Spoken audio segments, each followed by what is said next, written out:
Assalamualaikum warahmatullahi wabarakatuh.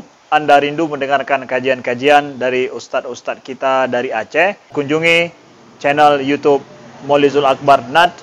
Subscribe, like, share, komen.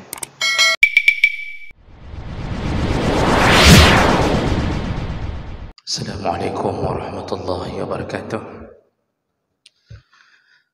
Alhamdulillahirabbil alamin. Hamdan katsiran tayyiban mubarakan fih. Asyhadu an la ilaha illallah wahdahu la syarika lah. Wa asyhadu anna Muhammadan 'abduhu wa rasuluhul karim. Allahumma shalli wa sallim ala nabiyyina wa sayyidina al-Mustafa Muhammadin wa ala alihi wa ashabihi ajma'in. Amma ba'd. Rabbi shrah li sadri wa yassir li amri wahlul 'uqdatam min lisani yafqahu qawli.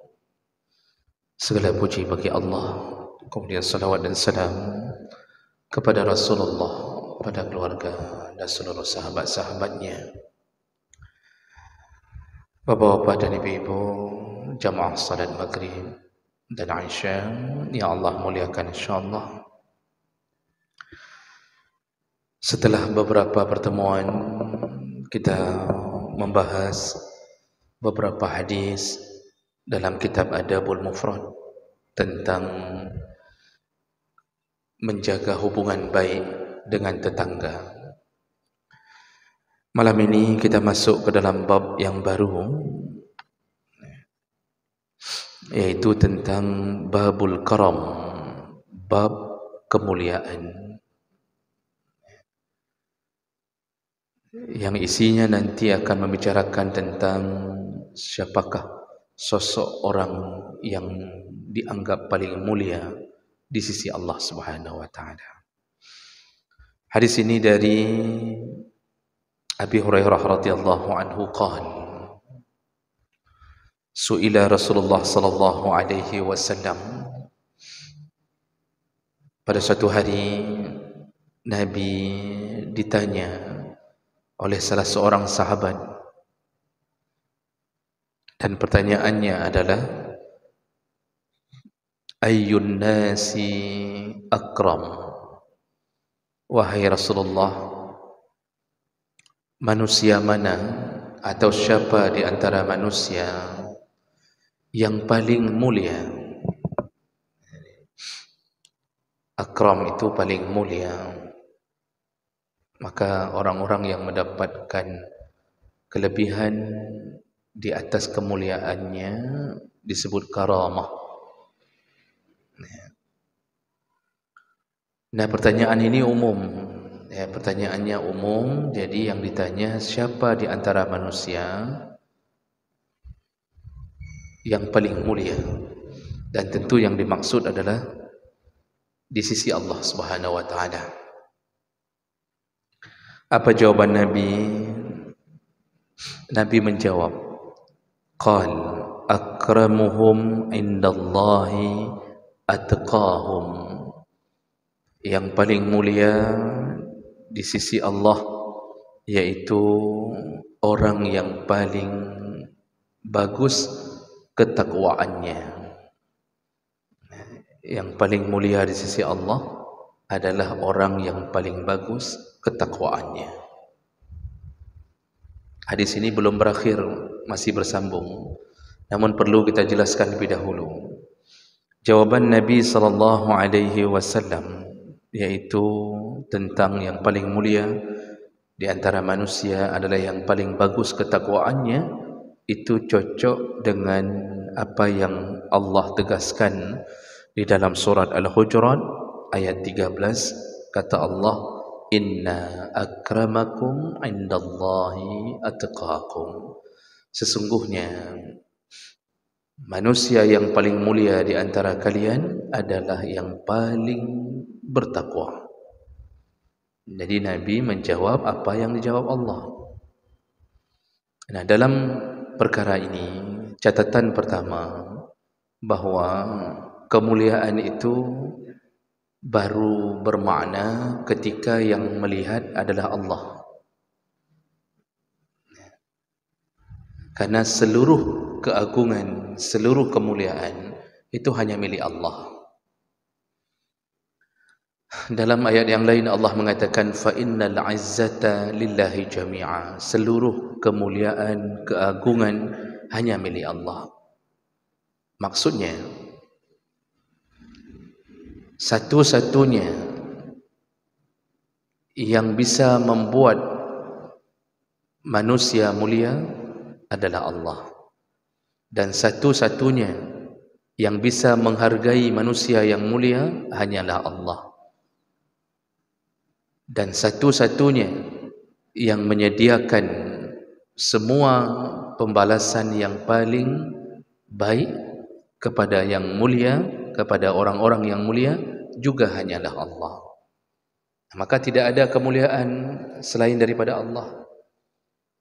Kita ini kadang-kadang sesama kita pasti ada pandangan-pandangan, fulan baik, fulan kurang baik, fulan buruk. Tapi setelah kita memandang seseorang baik, apa yang bisa kita berikan untuknya? Paling naik gaji. Kalau bos melihat bawahannya orang yang baik, bos pun kadang-kadang hanya bisa mempromosikan jabatan. Untuk menaikkan gaji pun harus tunggu keizinan dari pusat. Setelah naik gaji pun rupanya setelah setahun, 2 tahun, naik cuma Rp50.000. Pernahkah seorang pimpinan dalam kantor mengeluarkan isi kantongnya untuk menambah gaji bawahannya yang baik ini, yang mulia ini? Juga tidak. Kan tidak ada, bos, kamu bagus, kerjamu bagus, tiap bulan gaji saya tambahkan untukmu. Enggak ada, Pak. Itu setelah kita dianggap mulia oleh sesama manusia. Jangankan keindahan surga, rumah kita pun tidak pernah kita berikan kepada orang yang kita anggap mulia. Maka tidak penting dianggap mulia oleh manusia, karena kita tidak dapatkan apapun kecuali hanya puji-pujian sementara. Enggak sanggup pun dia puji-puji terus-terusan. Tidak sanggup pun dia memamerkan kita di hadapan semua orang. Kecil sekali kalau pandangan manusia yang kita harap. Maka Nabi menegaskan catatan pertama dalam kalimatnya, sekaligus ini jawaban Allah, bahawa mulia itu pentingnya indallah, di sisi Allah. Lalu catatan kedua, kalau begitu, kalau kita menginginkan pandangan Allah, berarti kebahagiaan kita harap dari Allah, keabadian kita harap dari Allah, kesenangan kita harap dari Allah. Maka kita harus mengikuti kriteria Allah. Nah, sekarang baru dijawab sebagai catatan kedua kita. Kalau begitu, yang paling mulia di sisi Allah apanya? Ternyata jawaban Allah dan jawaban Nabi adalah ketakwaan. Dari sini, dari jawaban ini, yang membuat derajat seseorang paling berharga di sisi Allah dan paling tinggi di sisi Allah adalah ketakwaan. Kita sudah sering dengar takwa itu, disepakati bahwa takwa itu definisinya adalah imtisal li awamirillah atau imtisal awamirallah wajtinabu nawahihi sirran wa alaniyah. Takwa itu adalah melaksanakan perintah Allah sekaligus meninggalkan larangannya, baik dalam keadaan terang maupun dalam keadaan sembunyi, atau baik di depan ataupun di belakang. Ini tetap disebut takwa ketika kita mampu melakukan perintah dan mampu meninggalkan larangan. Ada orang merasa diri mulia, padahal dia cuma mampu melakukan perintah, tidak mampu meninggalkan larangan. Sembahyang ada, naik haji sudah, zakat bayar, tapi maksiat jalan. Jadi yang dilarang pun dia terobos, dua-duanya dia lakukan. Yang perintah dia jalankan, yang larangan pun dia lakukan. Ketika Nabi melarang untuk mencaci maki, ternyata orang yang salat ini caci maki, berarti dia tidak dianggap takwa. Karena takwa itu harus berbarengan antara taat dalam melakukan perintah dan taat dalam meninggalkan larangan. Ada orang yang taat dalam meninggalkan larangan tapi tidak taat pada perintah. Yang dilarang dia tidak lakukan, dia tidak berjudi, dia tidak berzina, dia tidak makan riba. Tapi salat pun tidak. Kan banyak orang begini, Pak. Jadi kata orang, Godnya God tak urang. Bagus orangnya, baik sekali orangnya, enggak ganggu orang, enggak ganggu tetangga. Lalu orang nyambung, tapi masalah salat, enggak salat kan urusan dia. Maksudnya dia mau bilang, orang itu walaupun baik, enggak ganggu apa-apa di komplek dia tinggal, tidak mengganggu orang kampung, tidak mencuri, tidak tapi enggak salat. Orang mengatakan, itu kan urusan dia dengan Allah.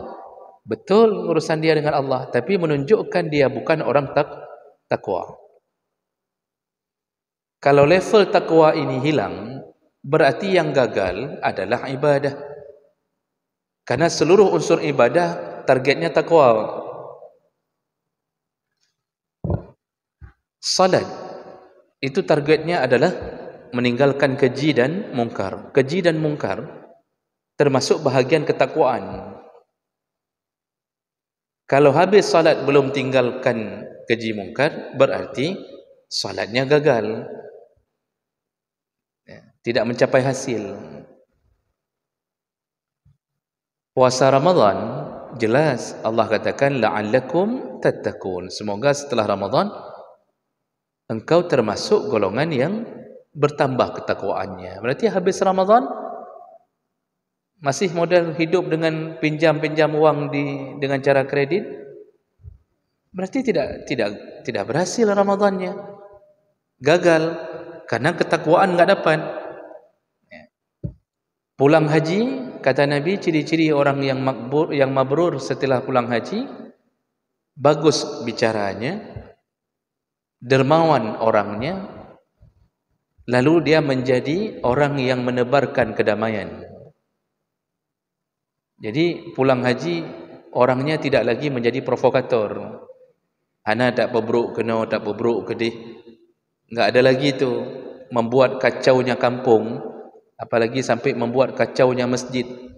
Tidak ada lagi. Tapi kalau tahu haji mentangnya buat masih itu juga kerja, berarti hilang target haji, hilang, berarti tidak takwa. Maka orang banyak hari ini terjebak merasa diri takwa, padahal dia timpang. Takwa itu dua-duanya. Itu yang perlu direnungkan. Kemudian ketika Allah dan Nabi menyebutkan yang paling mulia di antara kalian adalah yang takwa, dengan ini terbentuklah pagar bahawa seluruh unsur-unsur lain itu tidak penting di sisi Allah. Karena manusia sering terjebak merasa lebih mulia, merasa lebih hebat, lebih takwa ketika berada di unsur yang berbeda. Padahal Allah cuma lihat siapa di antara kalian yang paling bagus mengamalkan perintah, paling taat meninggalkan larangan, itu sudah yang terbaik menurutku, kata Allah. Maka terbuatlah penghalang, ternyata bagusnya jasad, cantiknya postur tubuh bukanlah indikator kemuliaan, bukan salah satu pengukur kemuliaan. Karena ada orang kadang-kadang terjebak begitu, Pak.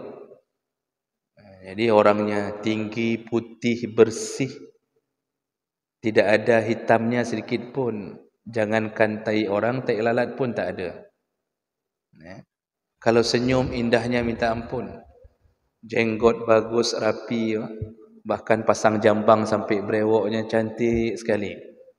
Lalu orang mengira ini ciri-ciri orang takwa. Tidak. Ternyata postur tubuh tidak menjadikan salah satu pengukur ketakwaan. Kecantikan seorang perempuan, kelembutan wajahnya tidak juga menjadi sebuah pengukur. Banyak orang yang menikah dengan orang ganteng dan orang ganteng menikah dengan orang cantik, ternyata menyesalinya. Kalau kita pikirkan, bodoh bercerai ketika menikah dengan yang ganteng dengan cantik, sama-sama kaya, sama-sama bagus aura wajahnya, ternyata bercerai. Kenapa? Ternyata dia salah langkah.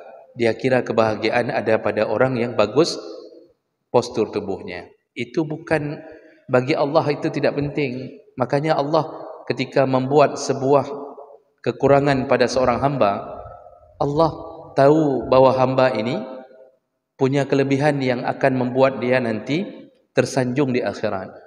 Kalau kita mengukur tubuh sebagai faktor ketakwaan, kita ini kan orang yang enggak jelas, Pak.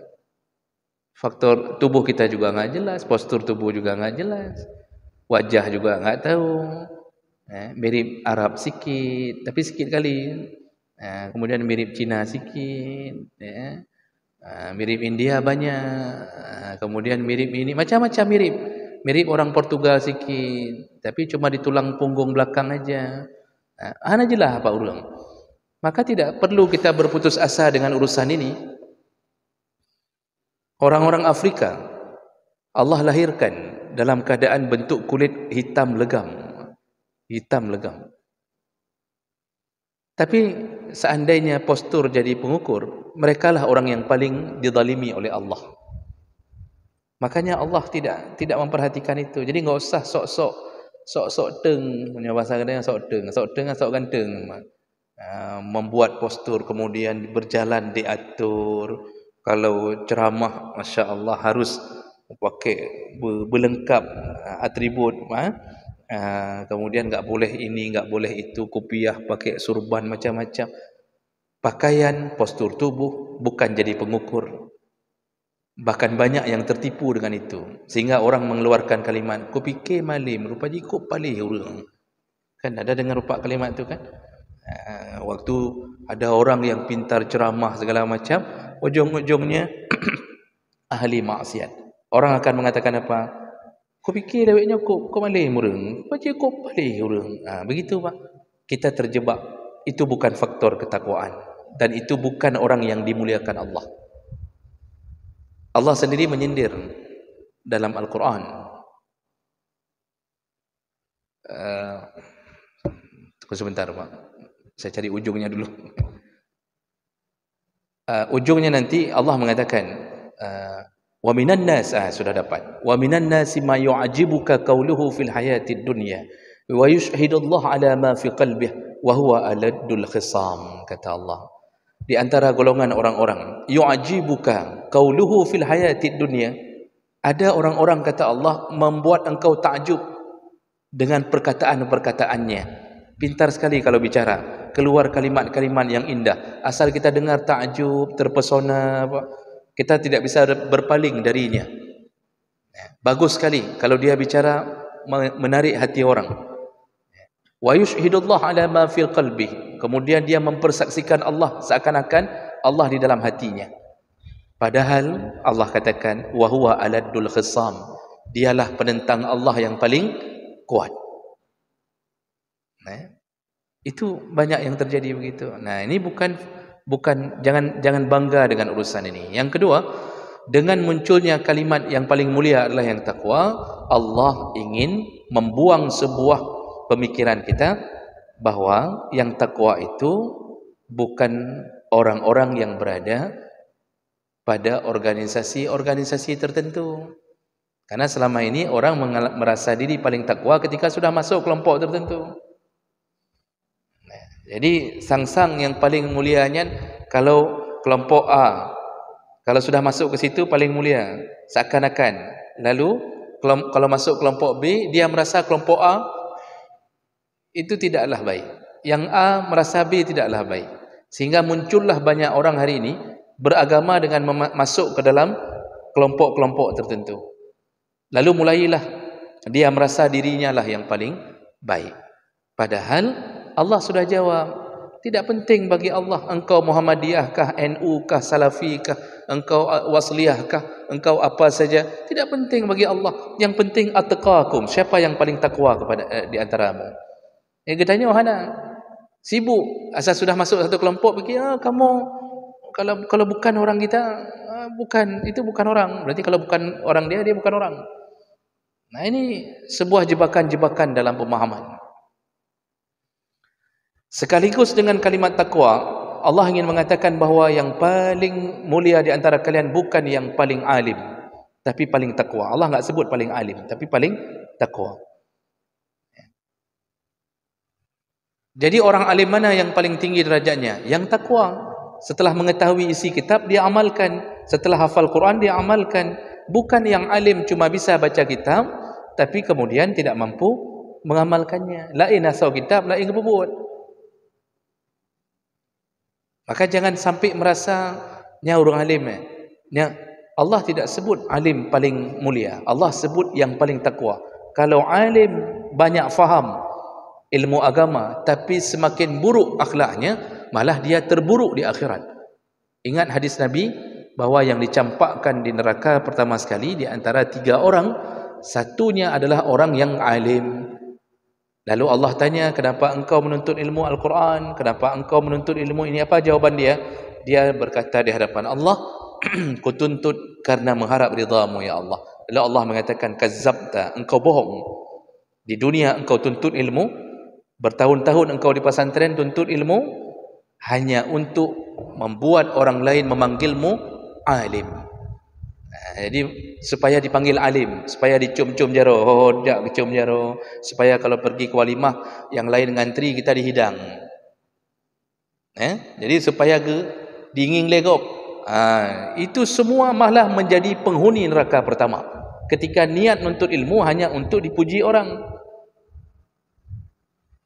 Maka oleh karena itu, kita yang berada di masjid, walaupun kopiah kita mungkin kuning-kuning bacut, atau kemungkinan postur tubuh kita hana jelah, baju pun bukan baju koko, ada yang pakai baju kemeja, kan? Ada yang tidak pakai kain sarung, maksudnya pakai lain, bukan hana jakrung sama sekali, telun. Ada yang pakai celana, ada yang pakai ini. Jangan kira itu juga menjadi faktor kerendahan. Bisa jadi itulah orang yang takwa. Selama dia setelah tahu, langsung dia takut kepada Allah, dia lakukan apa yang diperintahkan, dia tinggalkan apa yang dilarang. Dulu mungkin dia tidak tahu bahawa riba itu haram. Semenjak tahu benar-benar dia jaga agar jangan jatuh lagi ke dalam dunia itu. Takwa. Bukan habis tahu dari kitab lalu kemudian dia lakukan lalu menjadi orang takwa. Tidak. Kita banyak terjebak dengan urusan ini. Nah, inilah yang pertama Nabi jawab, bahawa manusia paling mulia di sisi Allah adalah yang paling takwa. Nabi disambung hadisnya, qalu laisa an hadza nas'aluka. Setelah Nabi jawab itu, orang yang bertanya mengatakan, ya Rasulullah, bukan itu yang kami maksud. Bukan jawaban itu yang kami maksud. Rupanya orang ini punya maksud lain. Nabi sudah jelaskan, di dunia ini yang paling mulia di sisi Allah adalah yang bertakwa. Lalu orang yang bertanya mengatakan, betul ya Rasulullah, tapi kenyan, bukan itu yang ingin kami tanyakan, bukan itu yang kami maksud. Lalu Nabi jawab yang kedua. Apa kata Nabi? Fa akramun nas Yusufu nabiyullah ibnu nabiyillah ibnu khalilillah. Oh, begitu kata Nabi. Berarti manusia yang paling bertakwa adalah Nabiullah Yusuf.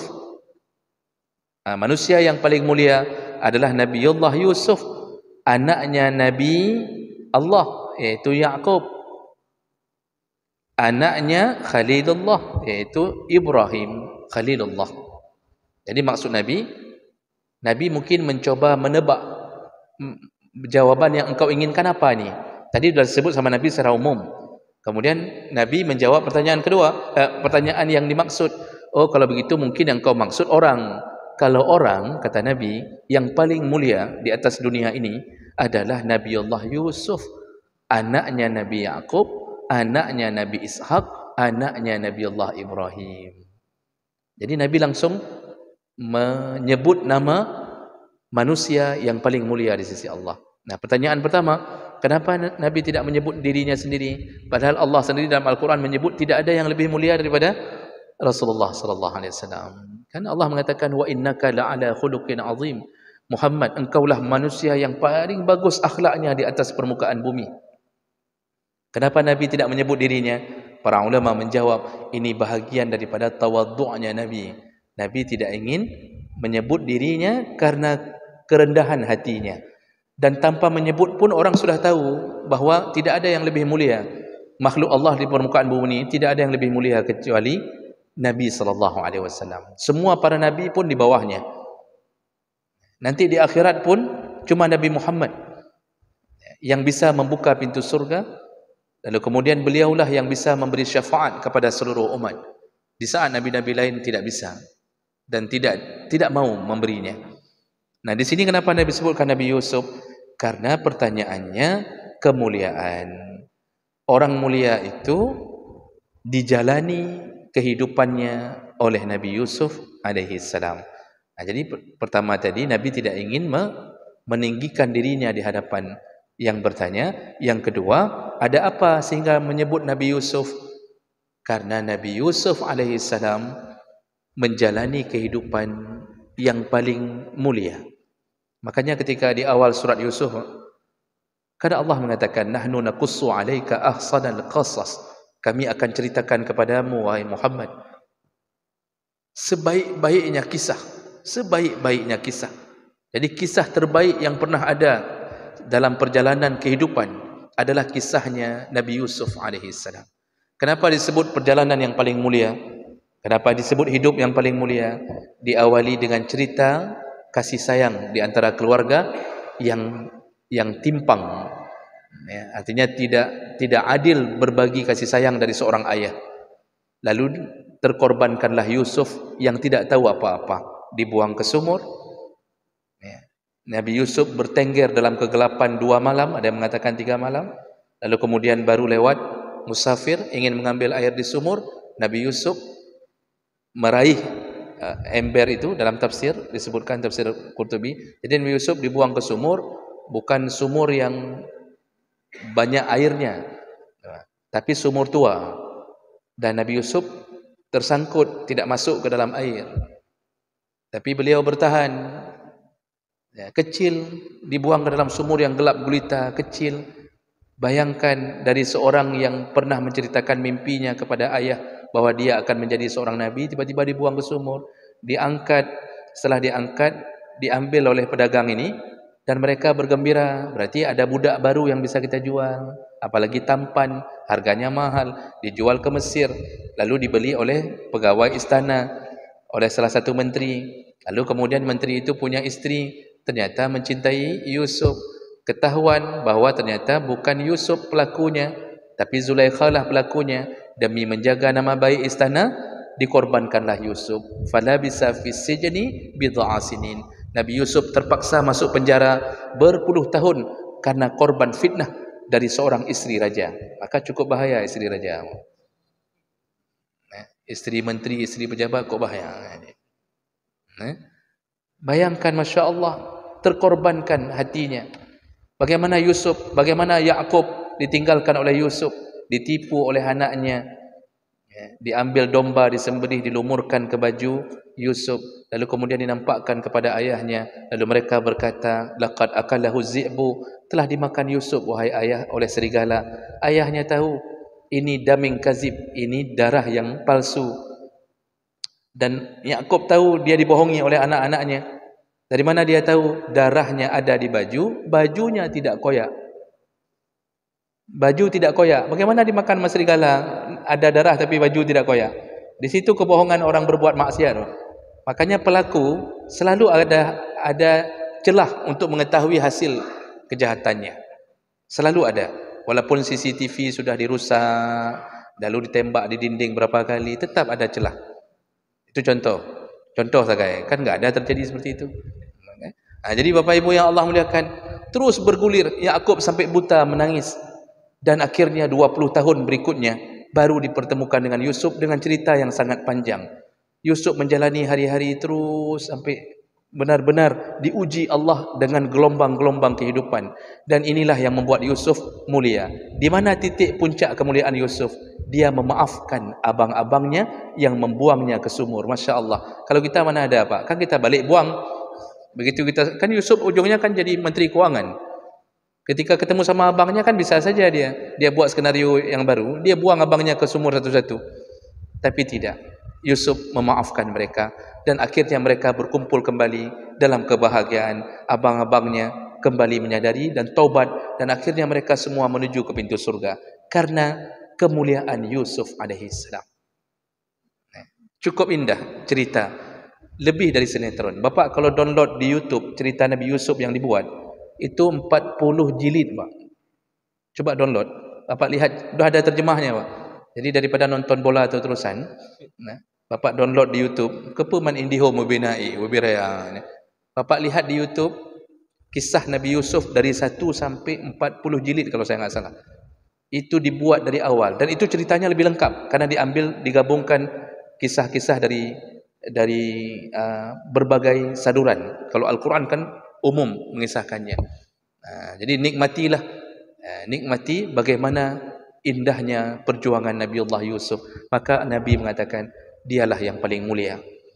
Lalu ternyata qalu laisa an hadza nas'aluka, bukan ini yang kami tanya ya Rasulullah. Kalom. Orang ini ternyata mengatakan bukan itu yang kami maksud ya Rasulullah, bukan nama ya Rasulullah. Di situ Nabi menjawab kali ketiga, qal fa an ma'adinil arab tas'aluni. Oh, kalau begitu yang engkau tanya maksudnya tentang orang-orang asal usul orang Arab ini, maksud Nabi. Jadi yang kalian tanya ini tentang asal usul orang Arab. Itu maksud kalian. Maksud kalian di antara kita orang Arab ni siapa yang paling mulia? Lalu mereka menjawab qalu na'am. Itu yang kami maksud ya Rasulullah. Di antara kita orang Arab ni siapa yang paling mulia? Apa jawaban Nabi? Fa khiyarukum fil jahiliyah khiyarukum fil Islam iza faqihu.